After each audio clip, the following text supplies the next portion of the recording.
Mas, ya, Assalamualaikum warahmatullahi wabarakatuh. Masih dengan saya fi ta'limil lughatil arabiyyati tahta riayati Markaz Tadbiril Lughat Jami'ati Surakarta Al-Islamiyah Hukumiyah. Ya, masih bertemu dengan saya Muhammad Khalis pada pembelajaran bahasa Arab di bawah naungan Pusat Pengembangan Bahasa IAIN Surakarta. Baiklah, pada pertemuan sebelumnya kita telah membahas tentang Ad-Dars As-Sani, yaitu materi kedua dalam kitab Tosa. Baiklah, pada pertemuan kali ini kita akan membahas tentang Ad-Dars As-Salis, mulai dari teks maupun kaidah yang ada. Pada pertemuan terakhir kemarin kita telah membahas, atau pertemuan sebelumnya, yaitu Ad-Dars As-Sani, membahas tentang qawaid yang namanya kana wa akhwatuha. Dijelaskan di sana anggota kana, kemudian fungsi kana itu seperti apa, sebenarnya pengaruh kana terhadap kalimat itu seperti apa. Baiklah, pada kesempatan kali ini kita akan membahas tentang Ad-Dars As-Salis, mulai dari bacanya. Oke, langsung kita seperti biasa akan memberikan terjemahan atau arti yang tepat untuk teks yang ada dulu pada bab 3. Oke, langsung. Hal ta'malul mar'atu kharija baitiha am la ta'mal. Jadi apakah bekerja, ta'mal itu bekerja, apakah perempuan bekerja kharija baitiha di luar rumahnya am la ta'mal atau tidak. Artinya apakah perempuan diperbolehkan untuk bekerja di luar rumah atau tidak boleh gitu ya. Ini kalimat pertama. Kemudian yakhtalifun nasu fil ijabati an hadzal su'al ila salasi firaqin. Yakhtalifun nas. Nas itu orang ya. An-nasu itu orang-orang. Orang-orang berbeda pendapat, yakhtalifu pendapat fil ijabati dalam menjawab pertanyaan ini, hadzal su'al, pertanyaan ini ila salasi firaqin, menjadi 3 kelompok atau 3 golongan. Jadi orang-orang itu berbeda memberikan jawaban terkait dengan pertanyaan ini dan terbagi menjadi 3. Jadi ada 3 kelompok yang menjawab yang berbeda-beda dalam menjawab pertanyaan ini itu. Kalau diartikan yang bagus itu ya. Jadi yang fariqun au yaqul, jadi salah satu kelompok berpendapat bahwa na'am yajibu ay ta'mal al-mar'atu kharija baitiha misal rajuli. Ya, yajibu an ta'mal al-mar'atu, perempuan wajib bekerja kharija baitiha di luar rumahnya misal rajuli seperti lelaki. Wa fariqin akhar, dan golongan lain atau kelompok lain berpendapat, yaqul berpendapat la yasihhu an ta'mal al-mar'atu kharija baitiha. Perempuan la yasihhu itu tidak sah, tidak boleh, an ta'mal al-mar'atu, perempuan bekerja kharija baitiha di rumahnya. Jadi perempuan tidak boleh bekerja di luar rumahnya, itu kelompok kedua. Wa fariqin tsalis, dan kelompok ketiga berpendapat bahwa ta'malul al-mar'atu kharija baitiha walakin bisyartin. Perempuan itu boleh bekerja di luar rumah, akan tetapi dengan syarat. Ya. Oke, lanjut.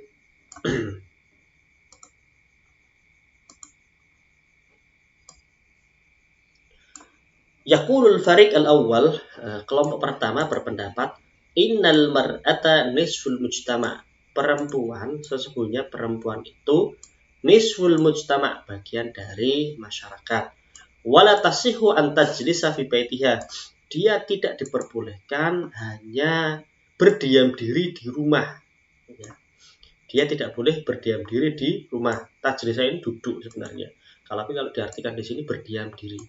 Kalau diartikan duduk, wala tasihu, dan dia tidak boleh duduk di rumah saja. Nah, ini ya nggak apa-apa itu ya, karena tadi penafsiran. Taksilul malabis, mencuci baju, tu'idut tu'ama, menyiapkan makanan, wa tunadziful baita, dan membersihkan rumah, wa turabbil aulada, dan mendidik anak, wahya indahum juz'un minal iqtisad. Jadi dia itu tidak boleh hanya berada di rumah, mencuci baju, menyiapkan makanan, membersihkan rumah, mendidik anak, tapi dia juga indahum juz'un, dia juga memiliki bagian dari ekonomi. Maksudnya dia itu merupakan bagian penting dari ekonomi, perekonomian. Ta'malu wa ta'khudhu ajra amaliha, di mana dia bekerja, kemudian dia dapat memperoleh gaji atau penghasilan dari pekerjaannya. Seperti itu ya, itu kelompok pertama. Kemudian wayarul fariq ats-tsani, kemudian kelompok kedua berpendapat atau bahwa annal wadhifata lil mar'ah al-asasiyah, sebenarnya tugas pokok perempuan ini ya, wadhifah itu tugas, lil mar'ah itu pokok, lil mar'ah itu perempuan, al-asasiyah itu pokok. Berarti kalau diartikan itu tugas pokok perempuan antakuna fil bait, berada di rumah. Sebenarnya tugas dasar, tugas pokok perempuan ada di rumah. Khaisu tudabbiruhu wa turabbil aulad, di mana dia bisa mengatur rumah dan wa turabbil aulad, dan mendidik anak. Jadi tugasnya adalah mengatur keluarga, rumah, kemudian dan mendidik anak. Kalau pendapat kelompok kedua. Wa yaru hadzal fariq anna ar-ratib allati ta'khudhuhu al-mar'ah fi min 'amaliha, dan kelompok ini berpendapat bahwasanya ar-ratib itu gaji allati ta'khudhu al-mar'ah min 'amaliha tu'tihi lil khatimah, gaji yang diperoleh oleh perempuan dari pekerjaannya kemudian diberikan kepada pembantu yang bantu, inilah yang merusak anak. Itu kata apa itu namanya, kelompok kedua. Jadi kelompok kedua ini berpendapat bahwasanya gaji atau penghasilan yang diperoleh oleh perempuan dari pekerjaannya, dari profesinya, tu'tihi kemudian diberikan kepada pembantu, inilah yang menyebabkan kerusakan terhadap anak, ya. Walatus lihuhum, dan tidak memberikan pembelajaran yang bagus pada anak. Itu menurut pendapat kelompok kedua. Wa yaqulu hadzal fariq, kemudian kelompok ini juga berpendapat bahwasanya inna khurujal mar'ati minal baiti yu'addi ila tafaqutil usrah wa dhiya'il aulad. Sesungguhnya keluarnya perempuan dari rumah, atau ya keluarnya perempuan dari rumah, yu'addi menyebabkan tafaqutil usrah, rusaknya keluarga, wa dhiya'il aulad, dan hilangnya anak. Maksudnya hilangnya karakter anak. Itu kelompok kedua berpendapat seperti itu. Kemudian yang ketiga, tadi sudah dua, yaitu yang tidak berpendapat, kemudian yang tidak setuju. Yang ketiga sekarang amal al-fariq ats-tsalis, sedangkan kelompok ketiga adalah fayara annal 'amal haqqun lil mar'ah. Mereka berpendapat, atau kelompok ini berpendapat bahwasanya bekerja atau pekerjaan itu merupakan hak bagi perempuan. Fata'malu 'amalahal asasi fi baitiha. Maka dia melakukan pekerjaan utama atau dasarnya di rumah, atau kewajibannya di rumah.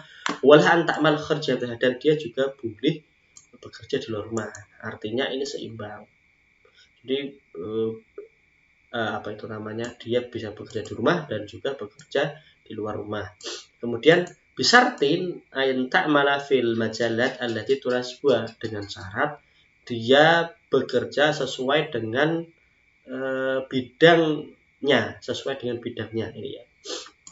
Dengan syarat dia bekerja pada bidang-bidang yang sesuai dengannya, itu ya. Tunasbuh itu yang sesuai dengannya. Wa tahfadhu akhlaqaha, dan menjaga perilakunya. Wa tub'idu lil muhadrijal, dan menjauhi interaksi yang dengan laki-laki, dan menjauhi banyaknya interaksi dengan laki-laki ini ya. Kalau amal fil majal at-tibbi, seperti bekerja dalam bidang kedokteran. Al-majal at-tibbi itu kedokteran ya. Fata'malu tabibatan, dia bekerja sebagai dokter. Au mumarridhah. Maaf, tadi di fil majal at-tibbi di sini diartikan dengan dalam bidang kedokteran atau dalam bidang kesehatan ya. Kemudian dia bisa menjadi dokter atau perawat. Au fi majali at-ta'limi, atau dalam dunia pendidikan. Fata'malu mu'allimatan, dia menjadi seorang guru, au murabbi, atau pendidik, au ghairu dzalika fi mujtama' nisa'i, atau selain itu yang sesuai dengan karakter perempuan atau masyarakat perempuan. Seperti itu. Ini arti dari teks yang ada. Baiklah, ini nanti bisa dibaca lagi apa artinya kosakatanya. Kemudian seperti biasa, silahkan latihan ini diisi karena ini nanti akan bermanfaat ketika teman-teman sekalian itu menghadapi tes akhir. Ini sebagai bahan. Seperti yang saya ungkapkan, nomor 1 ini tidak usah dijawab, tidak apa-apa. Kemudian nomor 2, 3 dijawab, 2, 3 dijawab, 4 dijawab, 5 dijawab, 6 dijawab, 7, 8 tidak usah. Jadi nomor 1 sama 8 yang nggak perlu dijawab ya. Oke, langsung saja kita ke tarkib atau susunan. Susunan apa yang ada? Kemarin sudah kana wa akhwatuha, sekarang adalah inna wa akhwatuha. Jadi ya, materi strukturnya atau materi qawaidnya adalah inna wa akhwatuha. Apa itu inna akhwatuha? Inna dan yang sejenis atau yang sesuai atau yang sama dengan dengannya ya. Jadi ada beberapa nanti bagian dari inna. Oke, langsung saja kita langsung contoh. Kalau kemarin kana wa akhwatuha, kana dan yang sejenis dengan kana atau yang sama dengan kana secara aturannya. Ini inna dan yang sama dengan aturannya. Sebenarnya inna wa akhwatuha ini adalah kebalikan dari kana wa akhwatuha. Coba sekarang kita lihat di sini ada mubtada dan khobar. Sebelah kanan ini merupakan contoh sebelum ada atau sebelum didahului dengan kana. Sebelum didahului dengan inna. Ini adalah di samping kanan. Sedangkan samping kiri ini yang sudah dimasuki dengan contoh inna wa akhwatuha. Coba lihat. Al-mar'atu nisful mujtama'i. Kita lihat. Ini seperti dengan kana dulu. Al-mar'atu perempuan merupakan nisfu bagian dari masyarakat. Kita lihat ternyata kata pertama dan kedua itu masih doma. Ini kata pertama mubtada, kata kedua khobar. Kalau ditambah kana kemarin berarti kanatil mar'atu, kanat al mar'atu nisfal mujtama. Yang fa domah ini fa domah berubah menjadi fathah, nisfal mujtama. Kalau ditambah inna maka kebalikan. Yang fathah atau mansub itu adalah kata pertama setelah kana. Berarti kanatil mar'atu, innal mar'ata. Kalau kanat al mar'atu, kalau innal mar'ata, nah berarti yang berubah adalah kata setelah inna. Jadi yang awalnya diakhiri dengan dhamma bisa menjadi fathah ya. Innal mar'ata nisful mujtama, ini masih sama. Coba lihat, innal mar'ata nisful mujtama, masih sama ya. Sama dengan tadi. Jadi setelah inna itu berubah jadi farokar fathah. Ini kan dhamma. Dan yang kedua, contoh kedua, al-amalu haqqun lil mar'ah. Pekerjaan itu hak, bekerja itu menjadi hak bagi perempuan. Coba sekarang kita tambahin anna lah. Bedanya inna dengan anna ini artinya sama, yaitu sesungguhnya kalau anna itu letaknya di tengah kalimat. Jadi kalau inna itu di depan ya. Kalau dia ada di depan maka yang cocok adalah inna. Sedangkan kalau di tengah itu anna. Contoh, alimtu annal amala haqqun lil mar'ah. Saya mengetahui bahwasanya bekerja itu merupakan hak bagi perempuan. Tidak ada kata saya tahu, saya mengerti, saya paham. Ya, seperti itu. Ana, setelah ana, nah tadi al-amalu. Jadi ini setelah annal amala. Kalau kanal amalu haqqan. Kalau setelah annal amala. Lihatlah harokat ini. Al-amal itu. Al-amal yang dari awalnya dhamma menjadi fathah. Kemudian hakun masih sama hakun. Oke, lanjut. Sekarang contoh pertama dan kedua itu adalah contoh yang pertama itu adalah muannas, yang kedua adalah mudzakar, laki-laki ya. Yang pertama anas. Tapi itu jumlahnya atau jumlah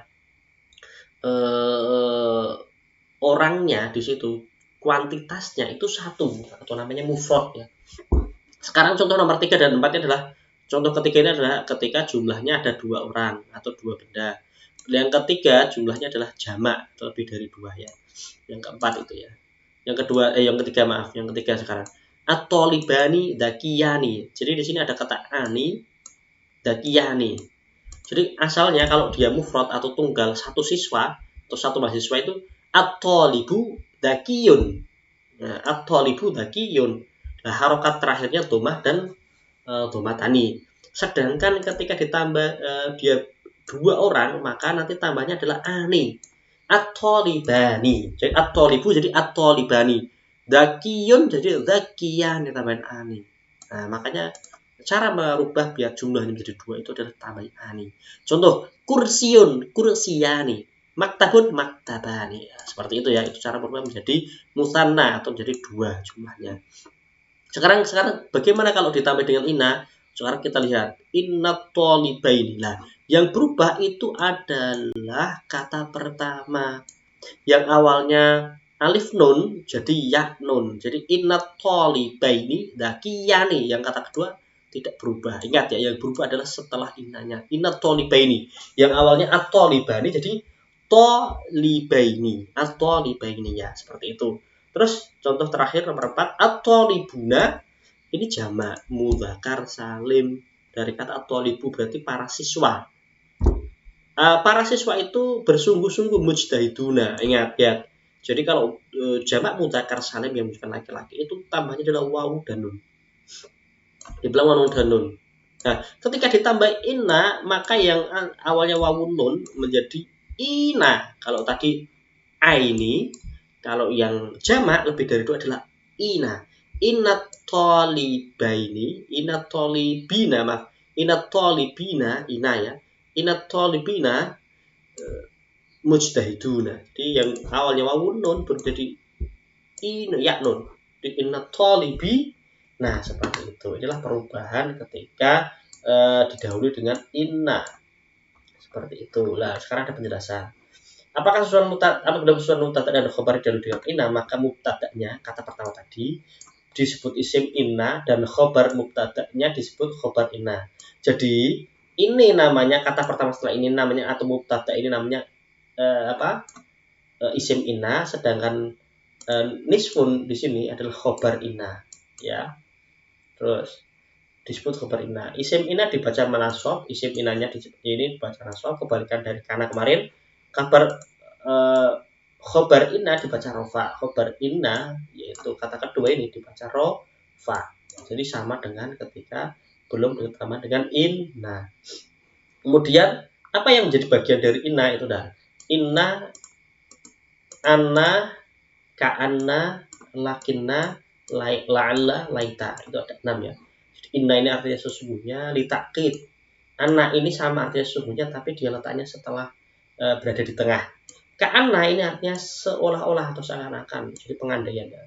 Seakan-akan, seolah-olah atau seperti. Lakinna ini artinya di situ yaitu akan tetapi. La'alla itu semoga, ya semoga itu berarti ada harapan. Laita ini adalah pengandaian, ya seandainya. Inna sesungguhnya, dua ini sesungguhnya, karena itu seperti atau seolah-olah. Lakinna itu akan tetapi, la'alla itu semoga, laita itu adalah seandainya. Itu ya ada 6 ya. Kan dari inna yang nanti perubahannya sama dengan sebelumnya. Oke, sudah selesai penjelasan kita mengenai tentang ka inna wa al-ukhtuha. Untuk pertanyaan seputar inna wa akhwatuha bisa ditanyakan melalui WhatsApp atau nanti ketika kita bertemu untuk mengkonfirmasi hasil kerjanya. Oke, langsung saya akan contohkan bagaimana cara mengerjakan untuk soal yang berkaitan dengan inna. Misalkan nomor 1 ya ini ya. Minal ikhtilafati aidon anna titik-titik. Anna, nah ini kan letaknya di tengah, maka bukan inna tapi anna. Minal ikhtilafati aidon anna gitu ya. Jadi dia itu bukan di awal kalimat.